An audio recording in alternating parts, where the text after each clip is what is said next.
Coming up next, are you thinking like a boss? And then some surprising insights into Gen Z workers. It's really good. And we take your calls.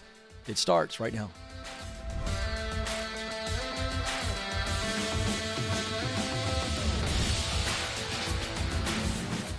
All right, here we go. Coming to you live from Ramsey Solutions Studios in Nashville. You've joined a conversation about you.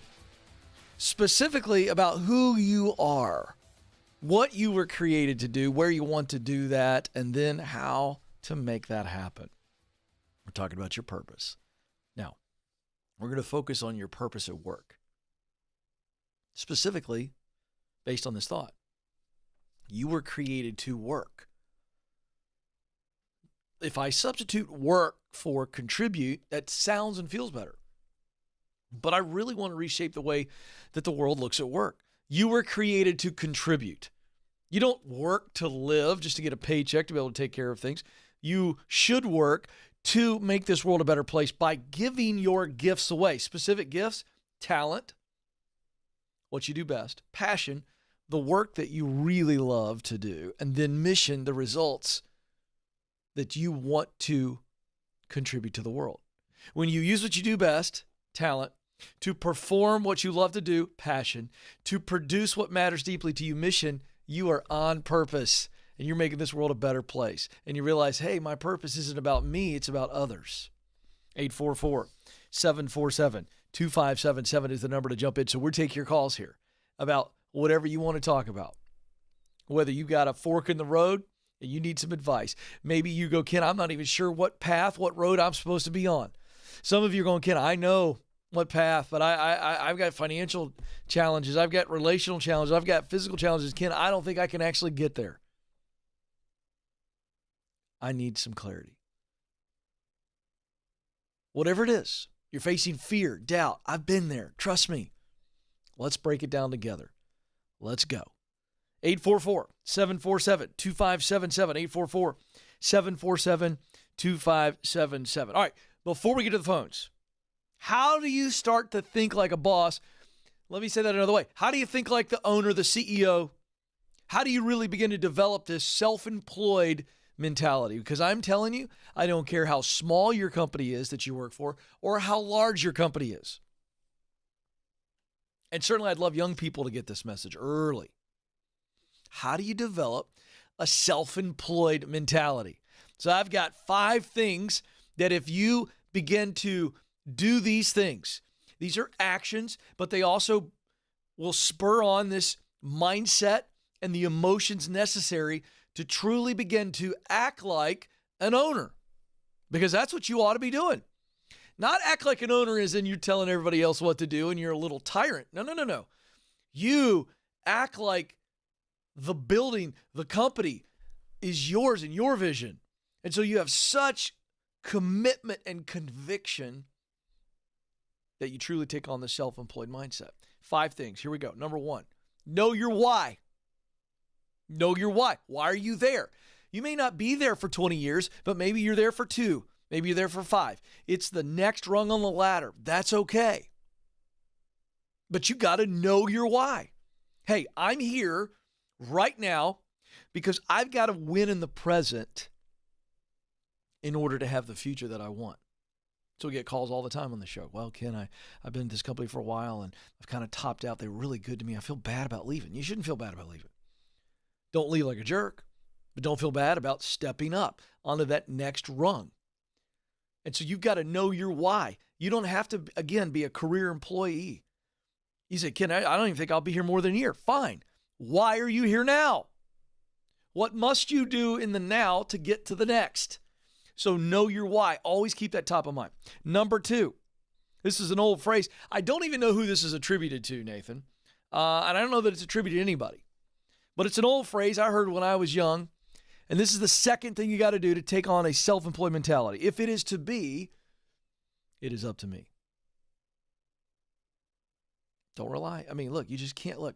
You can't wait around looking for everybody else to support you and do everything. What am I supposed to do? If I'm going to have a self-employed mentality, then there is nobody else. The standalone lonely entrepreneur is the chief everything officer. And that's a good mindset to have. That does not mean that you're not a team player, that you don't collaborate. But what we're saying is that, hey, this is my job. This is what is expected of me. But then above and beyond that, if I'm walking in early one morning and I see trash on the ground, I'm picking it up. If I see a customer in the lobby that's not being dealt with, even though it's not my department, it's not my team, I'm going to do something about it. If it is to be, it is up to me. So you have this mindset that, hey, I'm going to do anything and everything I can when confronted, when called upon, to do what's best for the customer, what's right for the organization. So you don't count on everybody else. If you're on a team, I'm going to get real for a second here. If you're on a team that is backbiting and gossipy and lazy and people aren't pulling theirs, we get this call a lot on the show. Ken, I'm doing everything I can, and I got 2 or 3 coworkers, they're not doing their job, and I'm picking up the slack. I get it. That sucks. There's no way around that.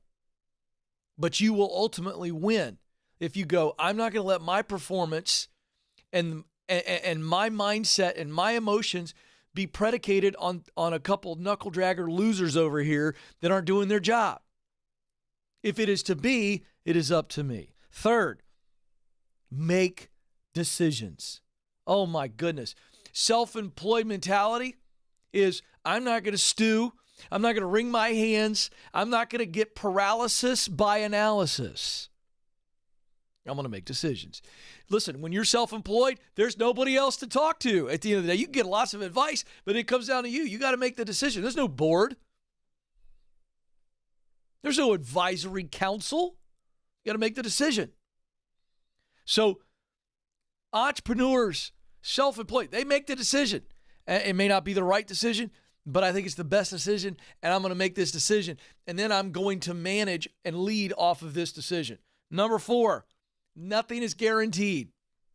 Nothing is guaranteed. If the pandemic didn't teach us anything, it taught us that nothing is guaranteed. Life is going to throw potholes at you when you least expect them, hairpin turns when you don't see them, washed out roads. You pick the analogy. If you've been around any amount of time, you've got any amount of experience in your life, and I'm telling you, more so in business, there are no guarantees. You better have a self-employed mentality. I can't guarantee that if I do a great job, my leader is going to promote me. I can't. I got to be so good, they don't have a choice. I can't guarantee that whatever this company has laid out for me in my plan, I can't guarantee that this company's going to be around 2 years from now. I don't know. You have to get to the point where you go, I'm working, I'm doing my job, I'm doing the best of my ability, and I'm going to have the self-employed mentality where if the company goes out of business, boom, I'm moving on. It's not about everybody else and their promotion plan for me. Nothing is guaranteed. And finally, don't quit. True self-employed mentality is we burn the ships. This is what we're doing. We're taking on this adventure. This is what we're doing. And so when we land on that island, land on that shore, we're all in. We don't need the ships as a backup to retreat. We're in. We're burning the ships. Do not quit. Self-employed mentality is, I don't care how many times I fail. I don't care how many times I get kicked off the Bronco or the Bull. I'm going to dust myself off, and I'm going to get back on it. I will not quit. Do I need to retreat? Do I need to learn a little bit from time to time? Yes, but I'm not quitting. I'm coming back. I'm coming back. Those 5 things. Know your why. If it is to be, it is up to me. That's personal. Don't count on anybody else to promote you. Make decisions. Don't just languish with indecisiveness. I can't even say it. Indecisiveness. It's a lot easier to do than to say, folks, apparently. I can be decisive, I just can't say it. Nothing is guaranteed. It's number 4. And then number 5, do not quit. Those 5 things. If you do that, you'll see a self-employed mentality begin to develop. And you will be so valuable. 844-747-2577 is the phone number. 844-747-2577. Let's go to the phones. Lawton, Oklahoma is where we go for Michael. Michael, you're on the Ken Coleman Show. Hi, Ken. Thanks for taking my call. You bet. What's going on? Not much. I just recently was released from a contract job, and so came across your clarity guide. Mm-hmm. And as going through that, I thought I was on the right track, and now I'm more confused after doing the clarity guide. That's funny. So we walked you through in that guide what I do on the phone with callers, talent, passion, mission, and now you're more confused than ever, and I don't believe that. I don't believe that. But tell me why you think you're confused.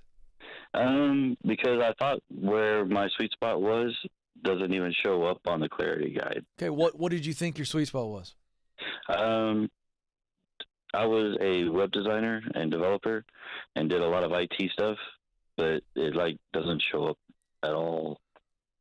Well, what's interesting? Well, what's funny about that is it doesn't show up because you didn't put it on there. This isn't a plug and play. I'm asking you questions on this guide, and you're writing answers down, and it didn't show up. Right. Well, wait a second. Why didn't it show up? You're the one that put the answers in there. Well, I mean, I do have what things that I do best. I do have technology on there, so it did show up to a little bit, but not to the extent that I thought it would. Okay, what did you write down for the kind of work that gives you high emotion and high devotion? What did you write down for passion? For passion, passion for people, for helping people. Oh, so you're good at people skills? You got good people skills? Yes. What are your top people skills? Patience and listening. I've been told that my entire life. Well, when somebody tells me they're a good listener, I know they're a good communicator. But see, communication sometimes gets boiled down too simplistically to you're a good speaker. And it has nothing to do with your ability to go up and give a speech or preach or anything like that. Communication is like a tennis match. I may not be the most eloquent person in the world, but I can be plain spoken. I can connect with people. So I'm just curious, are you a good connector with people? Yes. Oh, surprise. I'll bet you're a good communicator with people too, not just the listening, but also when you listen to them, there's some type of response from you, yes or no? Yes.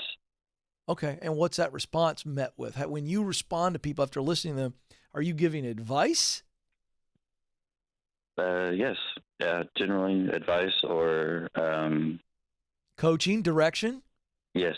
Yeah. How do people react when you give that feedback? Generally positive. Okay, great. So we know more about what you're good at, and so when the work you love working with people, describe the type of work. Don't get into job title and overthink this.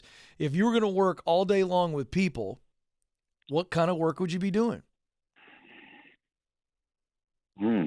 That's the part I guess I don't really know. Not true. You just told us. You literally just told us the type of work that you would love to do with people. Okay, let me walk you through this way. Because you are, my friend, you are locking up on me right now. You're locking up. You're thinking too hard. What would you do tomorrow if you knew your talents were communication and connecting with others, and you love the work of advising and coaching? Because you couldn't tell me that, but didn't you tell me you really are good at advising and coaching people? Mm-hmm. Do you like advising and coaching people? Yes. Why didn't you tell me that you loved it when I asked you if you loved the idea?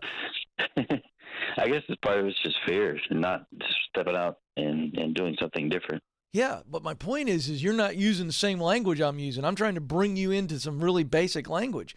You're not confused at all. The Career Clarity Guide actually revealed your heart, and it freaked you out because you thought it was going to say, go back and do technology work. But the reality is that you are good at people skills, and you like doing people work. True or false? True. All right, now I want you to shut your brain off. Your brain is working overdrive. I want you to answer this with your heart. Are you willing to do that, Michael? Yes. No matter how scared or how doubtful you are, you got to promise me you're about ready to answer this question with your heart. Okay. Because if you don't, I already know what your heart's saying. I got to have you say it. But if you don't, I'm going to bust you right in the nose. You got that? Yeah. All right, now we got him laughing. All right, here we go. What would you do tomorrow, Michael, if you knew you could not fail? I took care of the qualification process, any money that's attached to getting qualified, and I just put you in this seat, and you knew you couldn't fail. And I'll throw one more caveat. You didn't even have to commit to it for the rest of your working life. You would just try it. What would you do, Michael?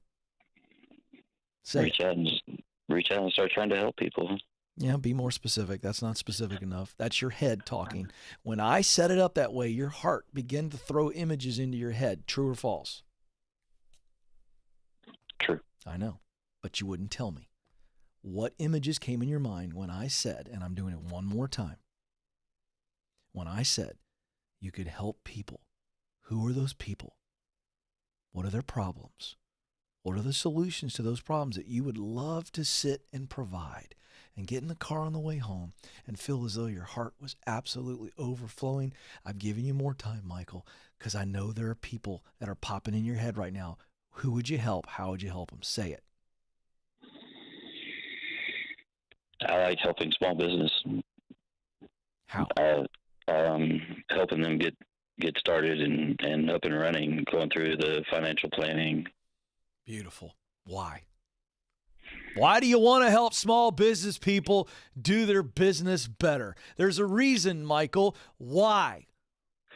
I've always enjoyed businesses. My dad owns his own business, and I guess part of me just wants to own my own business too. Yes, sir. And you've also seen your dad struggle with small business, yes or no?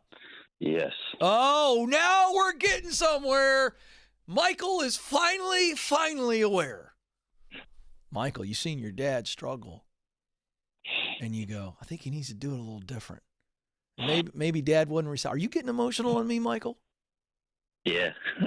Talk to me. Why are you crying? I don't know. Yeah, you do. We're not going anywhere. I'm not going to allow this moment to pass. Why are you emotional? It's hard to see families struggle. Yeah. You want to help your dad, but your dad's not even willing to take the help, is he? Not really. Whew. There it is. There it is. So, here's what you got to figure out. I'm proud of you, man. I know that's hard. I know it's hard to call it on a show and some dude starts making you cry, but I actually didn't do anything to make you cry. It's just we got to your heart. This is what we talk about, Michael, while you pull yourself together. Listen, folks, I want you to pay attention to what's happening with Michael right now. He's overcome with emotion because he's getting deep into the why. And I've said on this show before, if your why doesn't make you cry, it's not your why. You got to care deeply. When I talk about using what you do best, your talent, to do work you love, your passion, to produce results that matter deeply to you, you're watching Michael realize why it matters so deeply to him because he's watched his dad struggle. And he's going, Dad, you don't have to struggle. I want to help you, Dad. And then he goes, my dad may not be willing to take the help, but I think there's other small business people out there that would take my help. So, Michael, we got to figure out how you're going to help those small business people do that. You understand? Yeah. All right, so there are multiple ways we can do this practically, okay? So you've got to look at, all right, what are all the ways I can do that? Am I going to help them with accounting? And that gets me in the door? Am I going to help them on operations? Do I start my own consulting agency and I do it local? Can I get my dad to just say, Dad, turn over one piece of the company to me and I'm going to start consulting and guiding you? I don't know what that looks like in the days ahead, but here's the point. You eventually want to have your own business where you are helping small business owners win. Is that true or is that false? True. All right, so I want you to start to take those steps. Couple things. Let's do this. Let's make sure that Michael gets a copy of EntreLeadership, the #1 best-selling book. I want him to get steeped in that if he's not already and understand how Dave Ramsey defined really the leadership style that we teach here at Ramsey Solutions, to be that half entrepreneur, have that creativity and that risk-taking and that deep abiding passion to solve a problem. That's what entrepreneurs have. But then leaders are all about serving people and helping people do their job best. I want you to really grab that. So I want you to read that book, and then I want you to begin to talk to, however you can do it, online, in person, people that are consulting businesses that are doing, operational support, accounting support, whatever you got to do. Figure out your specialty area that you can offer and go volunteer for a couple companies. That's how we get this started. You got a day job, go volunteer, say, hey, I'm really good at this and I want to start this thing down the line. This is what I want to do to prove it and test it and scale it is I want to offer free consulting for you. Some people are like, what? Yeah, folks, that's how you do it. That's how you get going. So a lot of ways to do that. but you got to determine how to best go about it. And don't put all this pressure on you to quit your day job and move into this. This is going to take a little bit of time, but you are going to figure it out. Wow, how about that to start the show, huh? That's it. Now, listen, I just want to say something really quick. We're going to go to another call. You don't always have to cry. Some of you are going, I can't cry like that, Ken. I mean, I love what I'm doing, but I'm not crying. I'm not saying you got to totally break down, but I want you to grab the emotion behind that. If you don't get so grateful, so convicted, and so much significance in your work. Now, this isn't about money. You notice I didn't say anything about money or spreadsheet. I said, you got to get welled up inside to go, hey, this isn't about money. I mean, I'm all for making money, but it's not about money. It's about meaning. And if you can't sense conviction about why you do what you do, if you can't see the connection to people, I don't care if it's 5 layers down, you still got to realize, hey, I am convicted about this. This has got to happen. And when you do, there will be some emotion that wells up in you. It just will. Either from gratitude that you get to do it, or gratitude that you got to have impact on somebody, or a deep, abiding conviction to fight something on behalf of somebody else. Where do you think Dave Ramsey's conviction comes from? It comes from losing everything. Rock bottom. I don't want anybody to ever go through that again. So he starts writing a book and turns it into a self-published thing and sells it out of his trunk, and then goes to church and does a financial class for free and puts it on an overhead projector. Why?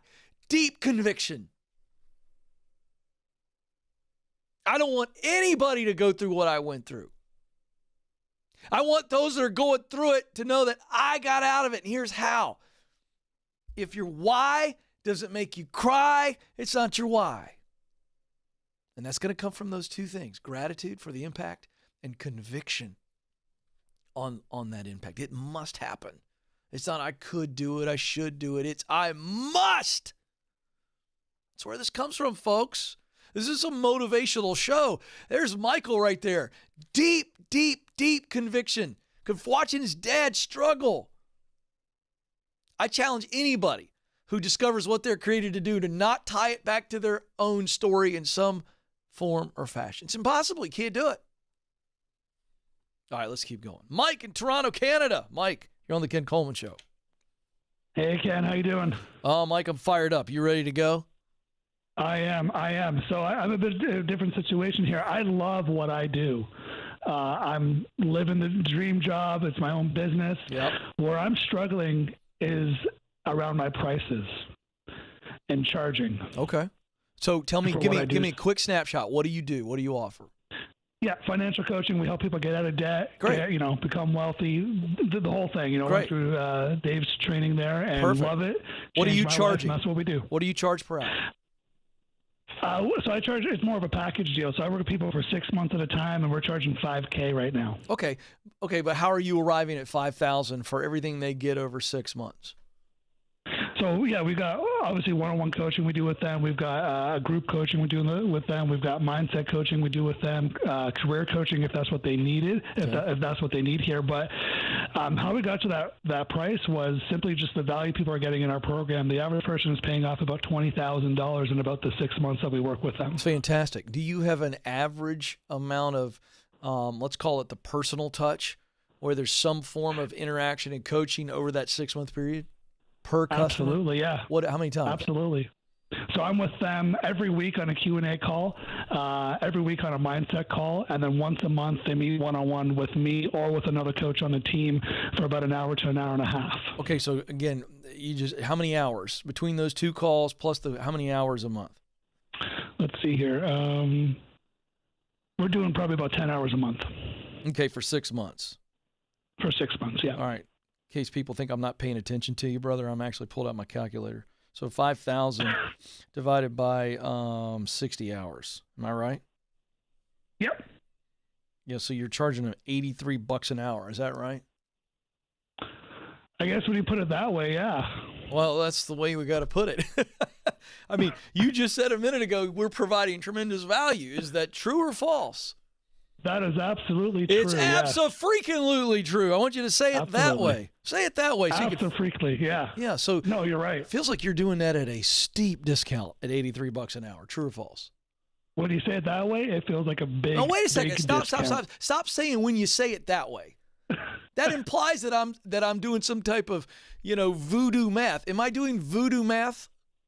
Not at all. Because no. if I'm also understanding you and listening well, you're doing more. They're getting more than just the personal touch, which I just calculated, right? Yep. Oh, absolutely. wait a second. So all I calculated was the actual personal one-on-one connection. Am I right? Yes. Well, you are undercharging severely. $83 an hour is a steal, and that's why you're reacting that way. You're going, oh gosh, I kind of punched you in the chest, didn't I, a little bit? You did, yeah. Yeah. Took the wind out a bit. All right, now let's just leave $83 an hour where it is, because I've already covered that. It's way low. You're providing way more value than $83 an hour. All right, so what did you want to charge, or you've been thinking about charging that you're guilt-ridden about? Is why you called me. Yes. Honestly, I feel I've been wanting to go up to 10. 10,000? Yeah. All right, let's do the same thing. All right, 10,000. Still too little when you do the math that way. What's that? I think it's still too little when you do the math. It's that way. $166 an hour. It's still low. I got people outside the window. You think that's low for great financial coaching? This guy does. This other guy's super cheap. I can tell. He's this other guy. He's a cheapskate. So, but that's okay. I'm kidding, sir. I'm just having fun at your expense. I think $150 an hour is certainly reasonable for financial coaching. And so at what you were thinking about charging, you're a bit above that at $166 an hour. I'm not going to tell you what you need to charge, but I'm going to tell you that you got to get over the psychology here that you're dealing with, which is that, oh gosh, I may not be providing enough value. Well, that's nonsense. I do some research. You're in Toronto, Canada. Do some research. Figure out how much other financial coaches are charging. But I can tell you this, if you talk to Chris Campbell, who leads our financial coach master training here at Ramsey Solutions, he'd be like, dude, raise the price. I mean, listen, if I want to go to a high-end career coach, okay, I'll just tell you this. All right, so Mike, because I like to be transparent. Yeah. All right. So right now I'm offering career coaching. It's a very limited deal. I'm on the air every day. I'm speaking, I'm writing. I'm not doing this much, but we're developing a career coaching model here at Ramsey Solutions based on my methodology. It's going to be fan-freaking-tastic because my stuff works. You know that. All right? Yep. So right now I'm offering, I got 7 spots left. And we're offering 3 one-hour sessions with me, okay, via Zoom. All right? And you get to keep the recording. I give you homework, and I dive deep. I mean, I'm all up in people's business for 1 hour. All right, and we're charging $2,400. That's a 50% discount. If I'm charging full fee, which I'm not, because we're recording this and we're turning this into a product down the line, but I'm still offering at $800 an hour. Do you want to go to a guy who's charging you $800 an hour, or do you want to go to somebody who's charging you $100 an hour? Tell me, Mike. No, I want the $800 an hour. Why? I want that guy. Why? Why do you want that he's guy? The best. He's good enough to charge that, right? Absolutely. Well, I promise you right now, I should be charging these people $4,800, but I'm only doing it for $2,400. So I don't get all squeamish about that. I know what my time is worth. I know what I'm going to deliver for these folks. I'm not just coaching them up. I'm giving them homework assignments. We're moving the needle. And so you got to get to a point where you go, do you believe in what you're doing? And I know you believe in it, but you can't worry about it. But you got to make the value proposition. And so the fact that you were thinking 10,000 is in the right direction, but you're going to have to get to the point where you're okay with some people going, well, good grief, man, that's double the price. And you go, I know, but I got more people coming to me and we're driving crazy numbers. And I want people that are hungry. I want people with skin in the game. Let me flip this for a second, Mike. You're a successful financial coach. Do you want to coach somebody that's paying you $83 an hour, or do you want to coach somebody who's paying you $200 an hour? Who do you want to coach more? No, obviously the 200 an hour. Why? There's more skin in the game. Yeah, they got more. Result. They got more skin in the game. Yeah. They got more skin in the game. Yeah. I mean, look, I'm That's not it. knocking these gyms that are charging $29 a month to come work out, but I can tell you their retention rate is really low. You know why? Because if I'm paying $29 to go to the gym and I see a really good movie coming on and my wife just brought home nachos, I'm probably choosing the movie and the nachos for $29 a month. But if I'm paying a big-time trainer, I'm showing up and I'm working my butt off and then feeling guilty about the nachos, and then it's a double win. Am I right, Mike? You are absolutely right, Ken. Mike, Yeah, this 100%. conversation is done. You need to go change your pricing. 844-747-2577. I mean, look, folks, that's just the reality. I love the calculator. Did you hear Mike's jaw drop? I told him $83 an hour. He was like, oh, man, I think he got a little sick to his stomach. Might have thrown up in his mouth a little bit. You know, you get a little bit of that comes up in there, it kind of burns. Ooh, gosh, a little aftertaste. That's what we need. I mean, look, $83 an hour? Mike's going, good grief, man. He had the thought about invoicing people for extra, didn't he? Well, I can't do that. Can't do that. All right, quick break. When we come back, some really interesting news about Gen Z and their work habits. It's going to affect you leaders out there and you parents. Don't move. This is the Ken Coleman Show.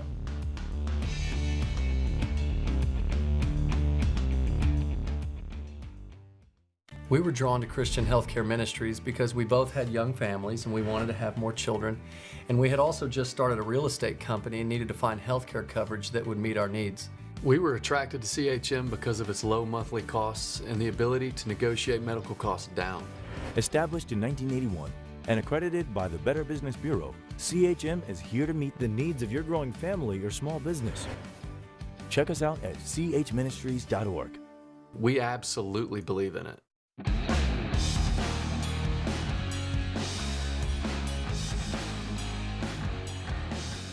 All right, folks, welcome back to the Ken Coleman Show, coming to you live from our Ramsey Solution Studios. All right, I inadvertently started pitching my my career coaching, Joe, because I was making a point for Mike, who's not going to sleep tonight because of that call. But, you know, hey, if I got to make you lose sleep to make more money, I'm your guy, okay? I don't mind. But, hey, folks, we are offering the sessions. We have raised the price on it because, again, you're not going to get much coaching with me. We're not going to put me out there a lot. We're really excited on what we're developing, so we are offering a discount. So here's the deal. I don't know how many slots we've got left. We still have some as of this moment, but you're going to get 3 one-hour sessions with me, one-on-one. And I'm going to talk about your mindset. We'll look at your emotions. We'll look at financial limitations, relational limitations, and we'll look at strategy, what you need to learn, what you need to do. We're going to go deep. And you get 3 sessions with me for $2,400. Go to kencoleman.com/coaching, kencoleman.com/coaching. You can actually, when you pay, you can book your first appointment. They got it connected to my calendar somehow. I don't know how they do it. And we'll go deep. So go to kencoleman.com/coaching. For some of you, maybe this is a gift for somebody, and they got to be hungry because you're paying premium, and I'm giving to you at a discount. It's normally $4,800 for 3 sessions. But the team knows what they're doing, so I'm going to show up. I show up, Joe, when they tell me to. So there you go. All right, time for Momentum Monday. All right, Momentum Monday, just these fun little updates from you, the listener, and you, the viewer. We love sharing these incremental wins. So this is fun. This comes in from Rima on Instagram. You can follow me on Instagram at Ken Coleman, and you should. She said, I've been listening to your show for some time now, and I was following your plan. I had saved and paid most of my debt, and even when I was financially able to make the leap, I was too scared. And finally, 2 months ago, I did. I was able to focus on my part-time job, which I love, and now I'm moving up to become part of its leadership team. Way to go, Rima. Steven emailed the show, ask@kencoleman.com. It starts off with, I'm pumped! 3 exclamation points. Last year, around March, I took your career clarity guide. After that, I knew my mission, talent, and passion. But it took me the rest of the year to really decide where to go. After doing informational interviews in different possible fields, ding, ding, ding, that's the proximity principle.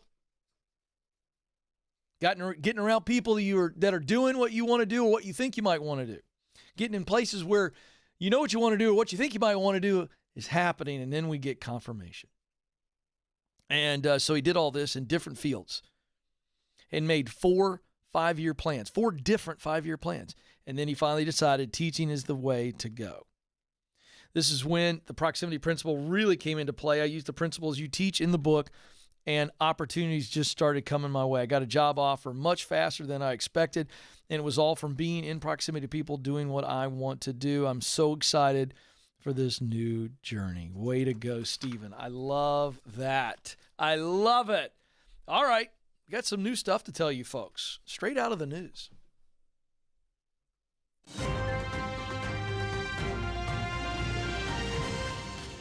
All right, boomers, pay attention. Millennials, pay attention.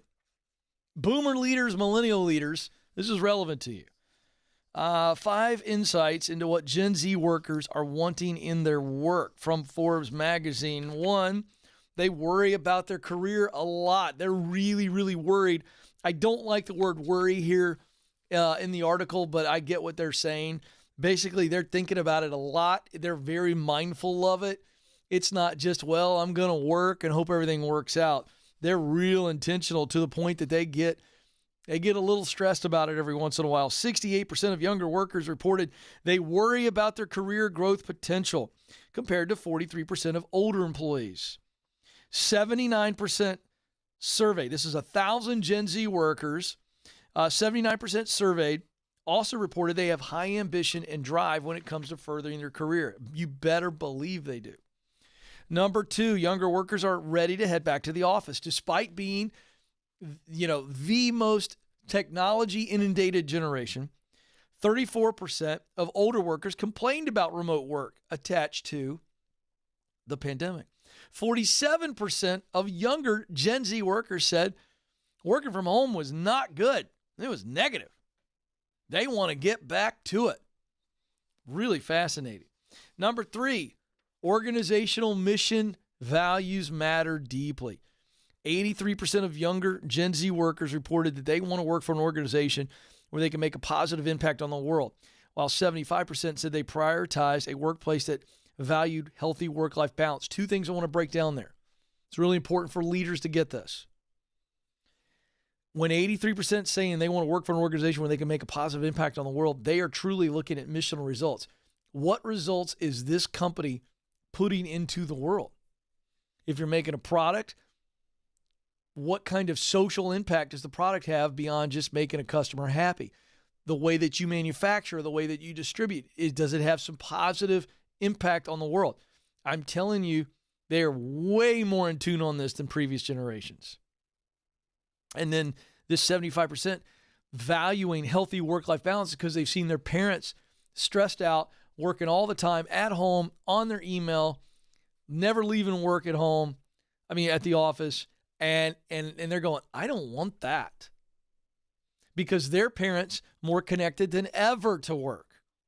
And they're going, that doesn't look like that's too much fun.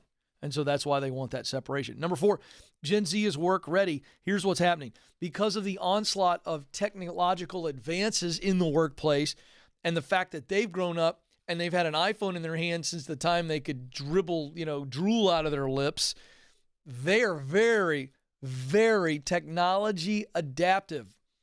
They just get it. It's way more intuitive for them for obvious reasons. And so they're very adaptive, very savvy, and also very creative. Very creative. And that is a win if you know how to bring them in, put them in the right place, and get the right maturity around them, lead them well. Whoa, watch out. Number 5, they're optimistic about the future. 52% of older workers report being optimistic about what the future will bring, but more than 2/3, it's 68% for Gen Z. And again, this comes with being young. Let's not make this just a Gen Z thing, but they are wide-eyed, bushy-tailed is the old phrase we used, and they think that everything's going to be really, really good and that things are getting better. A lot of this is the political climate changing for them, the way the media is covering it. And so all that to say, if you can channel that optimism, that becomes a superpower. Who cares why they're optimistic? Why are you optimistic? Don't get all hung up in why they're optimistic. Channel it. Leverage it. That creativity and adaptability combined with optimism, wow. You want to light a fire under some older millennials or Gen X? Channel that. Channel it.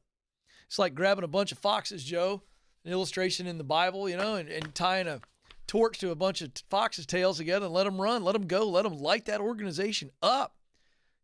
If they're adaptive, they're creative and optimistic, wow. You want to talk about positive peer pressure? I'd want to lead a group of people like that. I'd want to. Let's put the peer pressure on in a positive way. Look at these young people over here. Man, they're okay with change. They're like, bring it on. That's the adaptability. Very creative in technology. Boom, they're diving into problems and going, I think we could fix that. Instead of going, well, that's a real problem. We've never done it that way. And third, they just believe the best. Harness that. That's leadership, by the way. Harness it. Nothing made me any more, and still bothers me to this day, when I hear leaders poo-pooing millennials like they're some sort of freak generation. They're not. I'm Gen X. Gen X had all the same kind of issues that millennials did, just nobody's reporting on it, nobody's talking about it. Each generation's got its eagles, and each generation's got its duds. They just do. Find the eagles and deal with the Eeyores. But that's not a generational thing. They're just there. I need to do a talk on that. Eagles and Eeyores. That's good. I need to do that, Joe. Remind me of that. I'm going to do some content on that because that's how you lead. How do you lead the Eagles? How do you lead the Eeyores in the same building? Whoa. That's good content. All right, my time is almost up. But before I let you go, I want you to know that you matter and you do have what it takes. Thank you for joining us. Until next time, this is the Ken Coleman Show. Press on.